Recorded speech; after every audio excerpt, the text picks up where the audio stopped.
అందరూ బాగుండాలి, అందులో మనం బాగుండాలి అని అనుకో, నీకు కూడా కొద్దిగా మనశ్శాంతి అని వస్తుంది. లేకుంటే నీకు అధికారం పోయిందని పాపము ఎక్కడికో ఆగమైపోయినావు. దానికి తోడు నీ సొంత చెల్ల నుంచి వచ్చే ఆరోపణలకు కూడా నువ్వు సమాధానం చెప్పలేక ఆయనతో మనశ్శాంతి కూడా కోల్పోతున్నావు. గుర్తుపెట్టుకొని తప్పుడు ఆరోపణలు, తప్పుడు మాటలు ఎప్పుడు కరెక్ట్ కాదు. వాస్తవాలు మాట్లాడు, ఎప్పుడైనా ఫ్యూచర్ ఉంటుంది అనేది ఈ సందర్భంగా తెలియజేస్తూ, రాహుల్ గాంధీ గారిని పోల్చి మాట్లాడుకుంటే, రేవంత్ రెడ్డిని పోల్చి మాట్లాడుకుంటే నీ స్థాయి ఏదో పెరుగుతుంది అనుకుంటున్నావు, వాళ్ళ స్థాయికి నువ్వు వస్తావు అనుకుంటున్నావు. వాళ్ళు నిన్నెప్పుడో దాటేసి ఒక మరి ఐకాన్ లాగా ఈ రాష్ట్రంలో, ఈ దేశంలో రాహుల్ గాంధీ గారు ఇచ్చిన మాట కట్టుబడి ఉండే నాయకుడిగా పేరుంది. సింపుల్ సిటీ, ప్రజల మనిషి, బీదల మనిషి, బడుగు బలహీన వర్గాల మనిషి.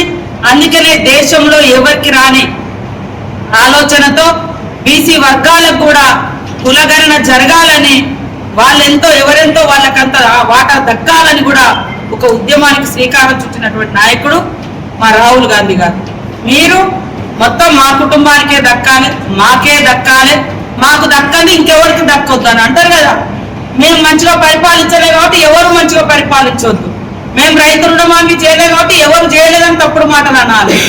ఇవాళ 10 ఏళ్లలో నువ్వు ఎందుకు, మేము ఇవాళ నిన్నటి నుంచి పెట్టినాం రైతు మరి వారోత్సవాలు పెట్టినాం. రైతులకు ఇచ్చే ఎక్విప్మెంట్స్, పరికరాలు, ఆధునిక యంత్రాలు, వ్యవసాయ యంత్రాలు ఇస్తున్నాం.